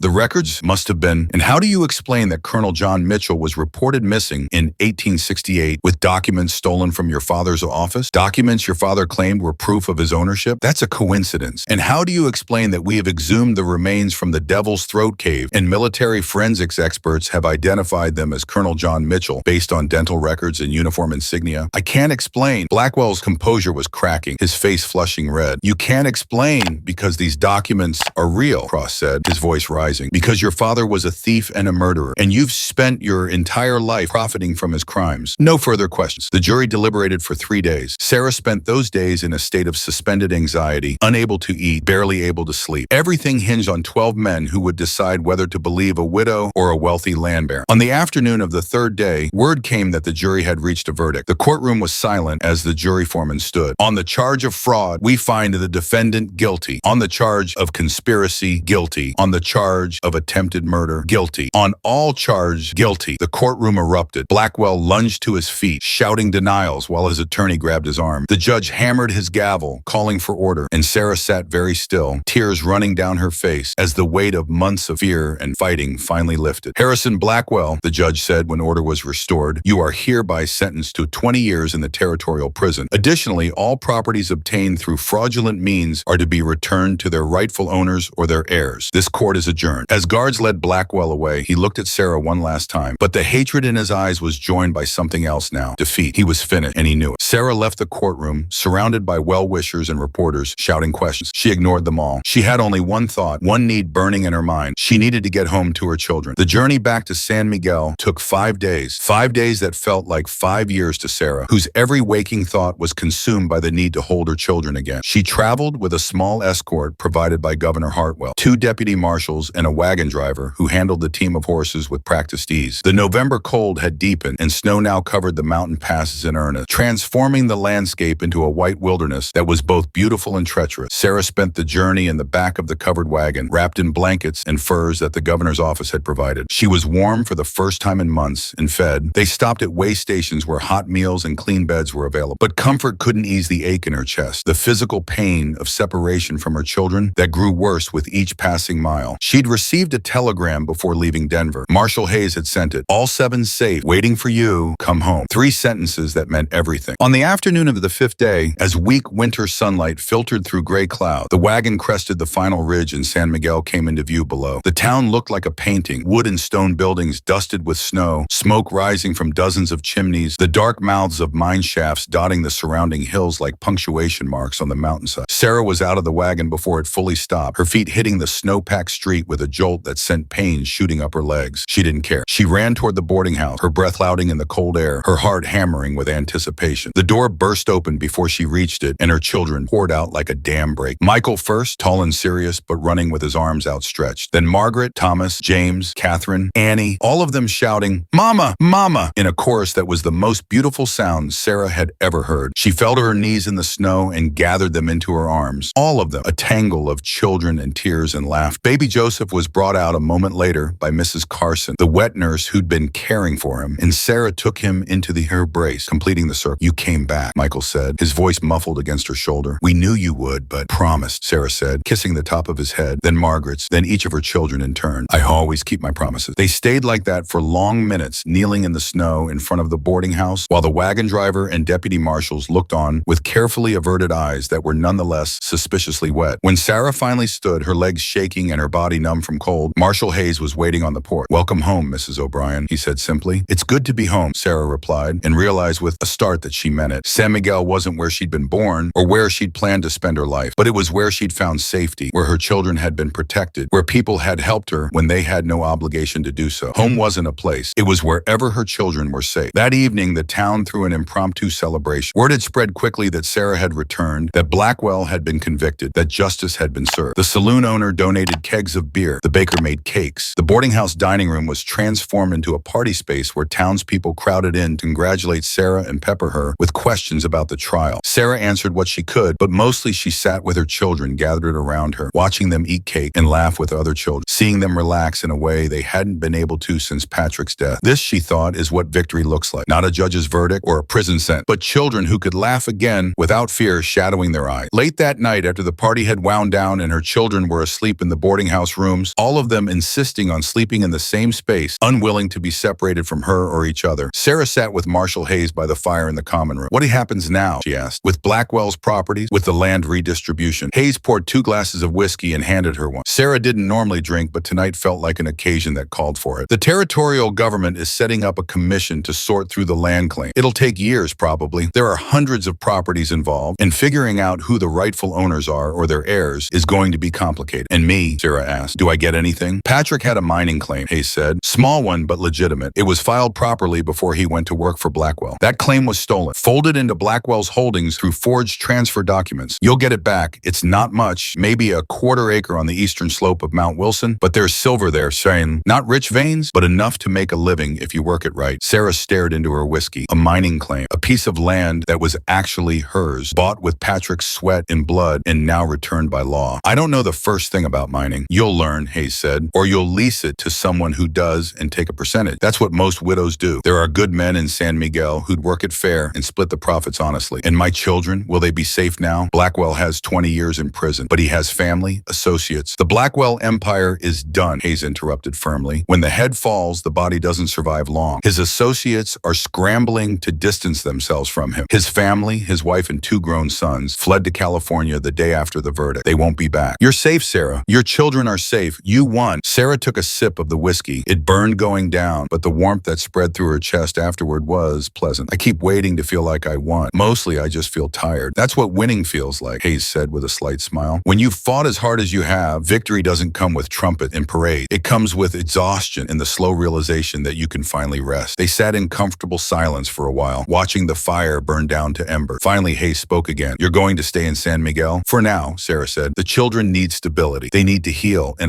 She paused, searching for the right words. "I need to figure out who I am now. I've spent months being a widow fleeing danger, being a witness in a trial, being a symbol of justice. I need to just be Sarah again. Just be a mother." "You'll never be just anything," Hayes said. "You walked out of the Devil's Pharaoh with 7 children and the evidence to topple a tyrant. That's not something people forget," and they didn't forget. Over the weeks and months that followed, Sarah discovered that she'd become something she never intended to be, a symbol. Letters arrived from other mining towns, from other widows who'd lost husbands to industrial accidents, from workers who'd been cheated by corrupt bosses. They wanted to know how she'd done it. They wanted advice, encouragement, hope. Sarah answered what letters she could, but she was careful not to let the symbolism overwhelm the reality of her daily life. She had 7 children to raise. She had a mining claim to manage. She'd leased it to a cooperative of independent miners who paid her a fair percentage of their fine. She had meals to cook, clothes to mend, lessons to teach her children who were now attending the small school that San Miguel had established. Life settled into a rhythm that was both foreign and precious. For the first time since Patrick's death, Sarah could plan more than a day ahead. She could think about the future, about Michael's education, about finding apprenticeships for Thomas and James, about ensuring Margaret Catherine could read and write, about giving Annie and baby Joseph childhoods not defined by fear and flight. The mining claim proved more valuable than anyone had expected. The cooperative struck a rich vein in February, and Sarah's percentage from that strike was enough to buy a small house on the edge of town. Nothing fancy, draws 4 rooms and a root cellar, but it was theirs, owned outright, with a deed registered in her name, impossible to steal or forge away. Moving day was chaotic and joyful. The children ran through the empty rooms, claiming sleeping spaces, marveling at having walls that didn't belong to someone else. Sarah stood in what would be the kitchen and felt tears prick her eyes, not from sadness, but from the overwhelming relief of safety, of permanence, of home. Spring came to the Rockies slowly, melting the snow in patches, revealing the brown earth and the first green shoots of new growth. Sarah planted a garden behind the house, vegetables mostly, but also some flowers that Mrs. Carson gave her as cutting. She'd never had a garden before, never had stayed in one place long enough for planting to make sense. But she had time now. She had space. She had a future that extended beyond tomorrow. In May, a letter arrived from Governor Hartwell. It was formal, written on official stationery with the territorial seal embossed atop. Sarah read it slowly, sounding out the more difficult words, Michael helping her with the legal terminology. "Dear Mrs. O'Brien," the letter began, "it is my privilege to inform you that the Territorial Land Commission has completed its review of the Devil's Throat cave site and the documents discovered therein. In recognition of your service to the territory and to the cause of justice, and in accordance with the Homestead Act pack provisions for public land. The commission has awarded you title to the cave and the surrounding 5 acres, to be held in perpetuity for you and your heir. Sarah lowered the letter, her hands shaking. They were giving her the cave. The Devil's Throat, the place that had nearly killed them, but had also saved them, was now legally hers. What does that mean, Mama? Margaret asked, seeing her mother's expression. It means, Sarah said slowly, that the place where Colonel Mitchell died, where he protected those documents all those years, it belongs to us now. We can protect it. We can make sure people remember what happened there. And that's what she did. Over the summer, with help from Marshal Hayes and volunteers from San Miguel, Sarah had the cave entrance cleared and stabilized. They built a stone memorial at the entrance, a simple monument with 2 plaques. The first listed the names carved into the cave wall, the 12 men who'd been murdered for their land. The second told the story of Colonel John Mitchell and his final act of defiance against corruption. The cave itself they left largely untouched, but they built a small shelter at the entrance where visitors could rest and read the detailed accounts Sarah had written, not in fancy language because she wasn't educated enough for that, but in honest, direct words that told the truth of what had happened. She wrote about Patrick's death, about the flight through the storm, about finding the colonel's skeleton, about the documents that changed everything. People came to see it. At first, just locals from San Miguel and surrounding towns. But as word spread, visitors came from Denver, from other territory, from back east. Journalists wrote articles about the Widow's Cave and the Devil's Throat Memorial. Some visitors left coins or small offerings at the memorial. Others just stood silently, reading the plaques, paying their respects to men they'd never known. Sarah's children grew. Michael turned 13, then 14, shooting up in height until he was taller than his mother, his voice deepening, his shoulders broadening, with the hard work of helping manage the mining claim. He talked about becoming a lawyer someday, about using the law to help people the way it had helped his family. Sarah didn't know if they could afford law school, but she was determined to find a way. Margaret, at 10, showed a talent for numbers and bookkeeping. She helped Sarah manage the household accounts and the mining percentages, her neat handwriting filling ledgers with precise figures. Thomas and James, inseparable as always, worked after school helping with the garden and doing odd jobs around town. Catherine and Annie attended school faithfully, learning to read and write with an eagerness that filled Sarah with pride. And baby Joseph, who'd been 6 months old when they fled into the cave, celebrated his 2nd birthday with no memory of the horror that had marked his earliest month. On the 1st anniversary of their escape from the Devil's Throat, Sarah took all 7 children on a hike up to the cave. It was October again, the aspens turning gold on the mountainsides, the air crisp with the promise of coming winter. They walked the trail, so much easier now in daylight, without storm or fear, and stood together at the entrance. "This is where we hid," Sarah told Annie and Joseph, who were too young to remember clearly. "This is where we found the truth that saved us." "It's not scary anymore," Annie observed, peering into the cave entrance, where lamplight now illuminated the first chamber. "No," Sarah agreed. "Scary things become less frightening once you've survived them. Remember that. Remember that you're strong enough to face darkness and come out the other side." They didn't go deep into the cave. Sarah had no desire to revisit chambers where she'd found the colonel or where they'd hidden from Blackwell's men. The memorial at the entrance was enough. But before they left, Sarah did something she'd been planning for months. She'd brought a chisel and hammer, and on a smooth section of rock beside the memorial plaques, she carved 7 names: Michael, Margaret, Thomas, James, Catherine, Annie, Joseph, and beneath them 2 more, Patrick O'Brien and John Mitchell. "These are the names that matter," she said, stepping back to examine her work. The carving was crude. She was no stonemason, but it was legible and permanent. "These are the names we remember." Winter came again, and then another spring and another summer. The seasons turned, and life in San Miguel continued. Sarah's hair started showing gray streaks. Michael began his apprenticeship with a lawyer in Denver, commuting back to San Miguel on weekends. Margaret took over most of the household management. The younger children grew tall and strong and healthy. And always, like a landmark visible from anywhere in town, the entrance to the Devil's Throat Cave stood on the mountainside, its memorial plaques glinting in the sunlight, a permanent reminder that truth was worth fighting for, that justice could prevail, and that a mother's love was stronger than any darkness. Harrison Blackwell died in prison in his 8th year of incarceration, an unmourned death that rated only a small notice in the Denver newspaper. Sarah felt nothing when she heard the news. No triumph, no relief, not even satisfaction. He'd simply become irrelevant, a man whose evil had been defeated and whose memory would fade while the names of his victims, carved in stone, would endure. On the 5th anniversary of the trial's conclusion, Governor Hartwell, now serving his final term before retirement, made a trip to San Miguel specifically to see Sarah. He arrived without fanfare, just an old man in a simple carriage, wanting to see how the woman who'd changed Colorado's legal history was faring. Sarah met him at her house, serving tea in her small kitchen, while her younger children peeked curiously from doorway. "You've done well," Hartwell observed, looking around at the modest but comfortable home. "We've survived," Sarah corrected. "We've built something. That's all I ever wanted." "You did more than that," Hartwell said. "The Land Commission is still working through the cases your documents opened up. We've returned over 50,000 acres to rightful owners or their heirs. We've recovered nearly $2 million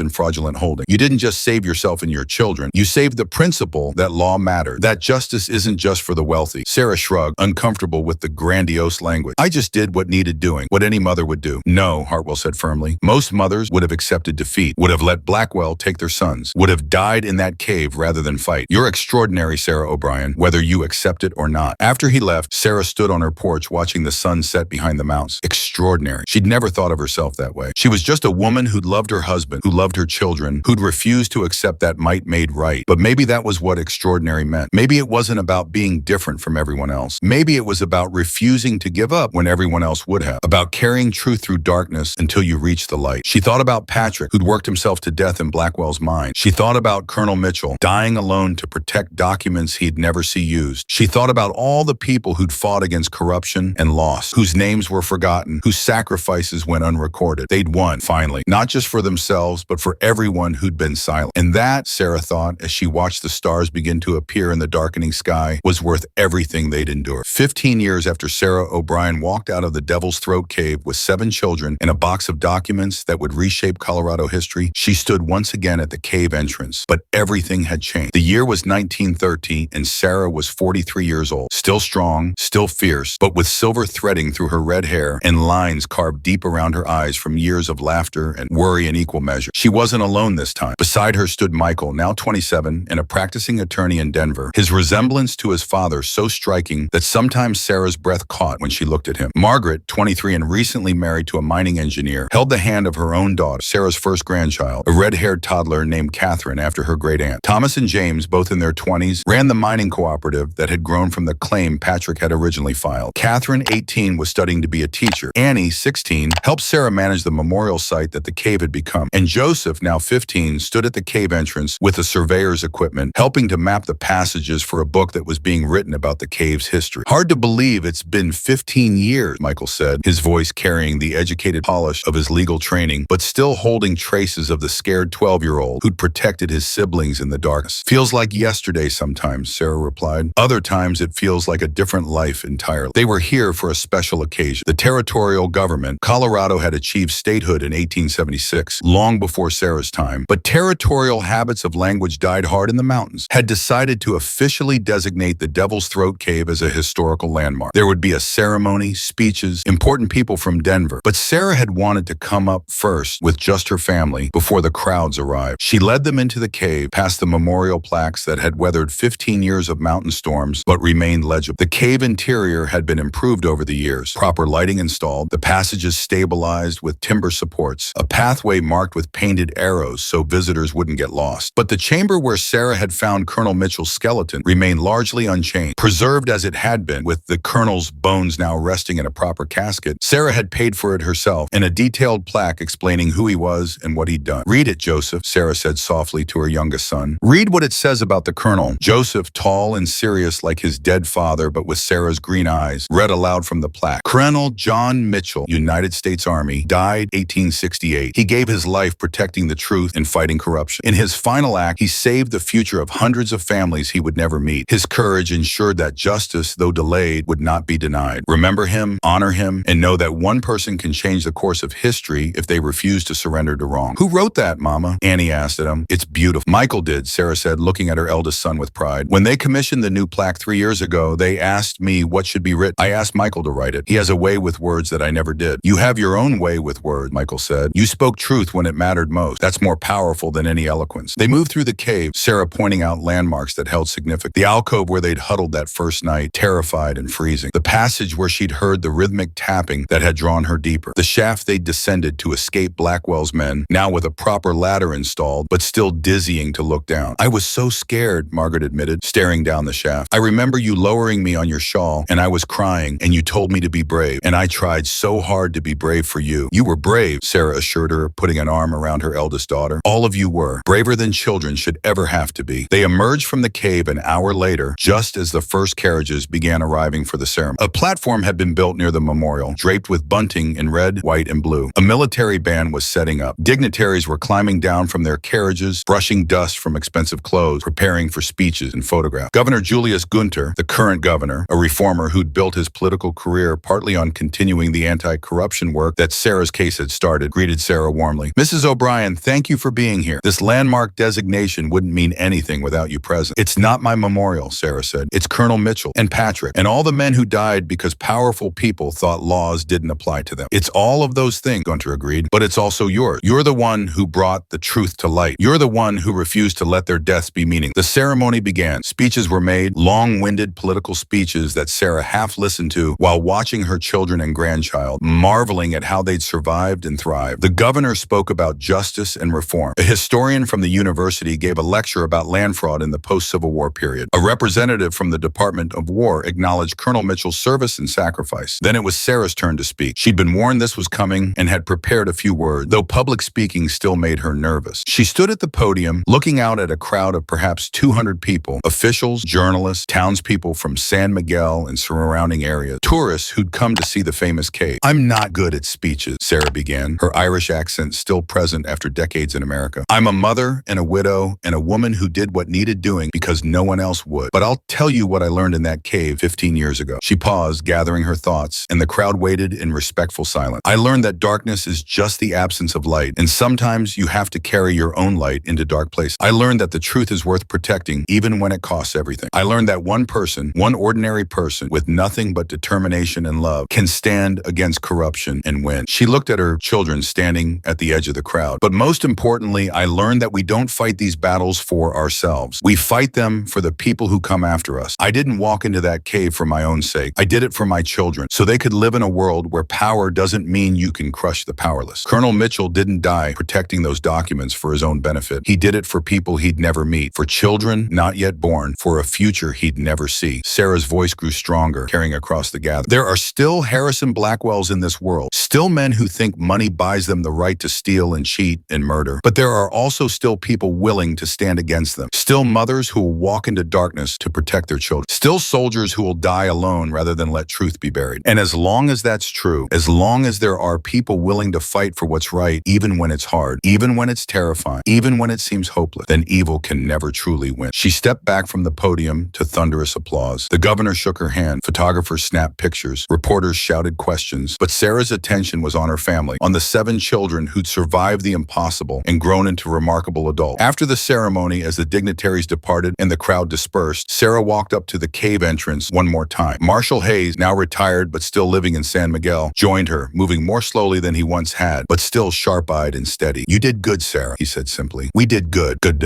Sarah corrected. You, me, Colonel Mitchell, even Patrick in his way. All of us did good. That's how it works. Justice isn't one person's victory. It's a lot of people doing their part. Speaking of which, Hayes said, pulling an envelope from his coat, this came for you yesterday. Official looking, from Washington. Sarah opened the envelope carefully. Inside was a letter on embossed stationery from the Department of War. She read it slowly, her eyes wide. What is it, Mama? Margaret asked, seeing her mother's expression. They're awarding Colonel Mitchell the Medal of Honor, Sarah said, her voice breaking, posthumously, for conspicuous gallantry and intrepidity at the risk of his life above and beyond the call of duty in protecting vital documents from theft and ensuring justice for victims of land fraud. She looked up at the cave entrance, at the memorial plaques, at the name John Mitchell carved in stone. He'll finally be recognized. After 45 years, people will finally know what he did. Because of you, Michael said, because you refused to let his sacrifice be forgotten. The medal ceremony was held 2 months later in Denver. The president himself didn't attend. Woodrow Wilson was dealing with troubles in Mexico and mounting tensions in Europe. But the Secretary of War came, and it was a grand affair with military honors and newspaper coverage. Sarah accepted the medal on Colonel Mitchell's behalf, having researched and determined that he had no living relative. She donated the medal to the Colorado State Museum, where it was displayed alongside the documents from the cave, Patrick's mining claim certificate, and Sarah's own handwritten account of the events. The display became one of the museum's most popular exhibits, visited by school children and scholars alike, a tangible reminder that ordinary people could accomplish extraordinary things. As the years passed, Sarah settled into a quieter life. The mining claim continued to provide modest income. Her children married and had children of their own. She became a grandmother many times over, and eventually a great-grandmother, surrounded by descendants who carried forward the strength she'd shown in that desperate October of 1898. She gave occasional interviews to journalists writing about the case, always emphasizing that she wasn't a hero, just a mother who'd done what mothers do. She corresponded with other women who found themselves in similar situations, offering advice and encouragement. She testified before the state legislature twice, advocating for mining safety reforms and widows' pension program. In 1925, at age 55, Sarah published a book with Michael's help. It was simply titled The Devil's Throat, A Mother's Fight for Justice, and it became a surprising success, particularly among strong women's reading group and reform organization. Sarah donated all the proceeds to a scholarship fund for children of miners killed in industrial accidents. She lived to see women gain the right to vote in 1920, and she cast her first ballot with a fierce pride that brought tears to her eyes. She lived to see the mining industry forced to adopt safety regulations that would have saved Patrick's life. She lived to see corruption prosecuted and land fraud cases overturned, each one a small echo of the justice she'd fought for. On a cold November morning in 1938, Sarah O'Brien died peacefully in her sleep at the age of 68. She was surrounded by 3 generations of her family, children, grandchildren, and great-grandchildren, who filled her small house to overflowing. Her death was noted in newspapers across Colorado and beyond, with obituaries recounting her famous battle against Harrison Blackwell and her role in reforming land law in the American West. But the obituaries missed what mattered most to Sarah. They listed her accomplishments and legal victories, but they didn't capture the quiet moment. Teaching Annie to read, bandaging James's scraped knee, holding baby Joseph while he cried, watching Michael walk across the stage at his law school graduation. They didn't capture the ordinary miracles of a life lived fully, the daily triumph of choosing hope over despair, love over hate, justice over revenge. Sarah was buried in the San Miguel Cemetery on a hillside that overlooked both the town and the distant peak where the Devil's Throat Cave entrance was visible as a dark spot against the snow. Her gravestone was simple: Sarah O'Brien, 1870 to 1938, beloved mother, bearer of truth. She walked into darkness and brought light. At her funeral, attended by hundreds, Michael gave the eulogy. He spoke about his mother's courage, her determination, her unwavering love for her children. But he ended with a story that few people knew. When I was 12 years old, Michael said, his voice carrying across the cemetery, my mother took me and my 6 siblings into a cave to escape a man who wanted to enslave us. We spent 2 days in total darkness, starving and freezing, not knowing if we'd ever see daylight again. I asked my mother if we were going to die there, and she told me something I've never forgot. She said, maybe we will, but if we do, we'll die free, and if we don't, we'll live free. Either way, we win. He paused, looking at his mother's casket covered in simple wildflowers. That's who she was, a woman who understood that some things are worth dying for, and those same things are worth living for. Freedom, truth, justice, love. She taught us that losing those things is worse than death, and fighting for them, even when it seems hopeless, is what makes us human. After the funeral, the family walked up to the Devil's Throat Cave, continuing a tradition Sarah had established. Every November, on the anniversary of their escape, they came to the cave to remember, to honor, and to tell the younger generations the story of what had happened there. Michael's son, named Patrick after the grandfather he'd never met, was 10 years old, the same age his father had been during the flight to the cave. He stood at the entrance reading the memorial plaques and asked the question that children always ask. Were you scared, Dad, when you were in the cave? Terrified, Michael admitted. Every minute of every hour. But your grandmother taught me that being brave doesn't mean not being scared. It means being scared and doing what needs to be done anyway. The family tradition continued through the generations. Every year, on that November day, Sarah's descendants would climb to the cave, would read the plaques, would tell the story. And every year, the family grew larger. More great-grandchildren, great-great-grandchildren, branches of the family tree spreading across Colorado and beyond. The Devil's Throat Cave became a Colorado state park in 1955, with improved trails and a visitor center. Sarah's story was taught in Colorado schools as part of state history. The cave itself was preserved exactly as it had been, with the Colonel's Memorial and the carved names and the record of everything that had happened there. And sometimes on quiet days when the tourist crowds had gone and the sun slanted through the cave entrance at just the right angle, visitors would swear they could feel something in that space. Not a ghost, typically, but a presence. The accumulated weight of courage, of sacrifice, of ordinary people doing extraordinary things. The echo of a mother's love strong enough to move mountains, or at least to move the hearts of those who heard her story. Because that's what Sarah O'Brien had understood. There in the darkness of the cave with 7 children depending on her. That stories matter. That truth matters. That one person, armed with nothing but determination and love, can stand against the darkness and win. Not always easily, not always quickly, not always without cost, but win nonetheless. And her story, carved in stone, written in legal documents, passed down through generations, ensured that the lesson endured, that justice delayed is not justice denied, as long as someone is willing to fight for it. That corruption can be defeated as long as someone is willing to expose it. That love is stronger than fear. Truth is more powerful than lies. And light will always eventually drive back the darkness. All it takes is someone brave enough to carry the light into dark places. Someone like Sarah O'Brien. Someone like you. The cave remains and the story continues, waiting for each new generation to learn that they too can walk into darkness and emerge bearing light. That they too can stand against injustice and prevail. That they too can be the ordinary people who accomplish extraordinary things. All they have to do is refuse to give up. All they have to do is choose courage over comfort, truth over convenience, love over fear. All they have to do is remember that one person can make a difference. Just like Sarah did, one cold October night night in 1898 when she took 7 children into a cave that everyone feared. Unnan walked out with the weapon that would change history. The darkness tried to claim them, but the light was stronger. It always is.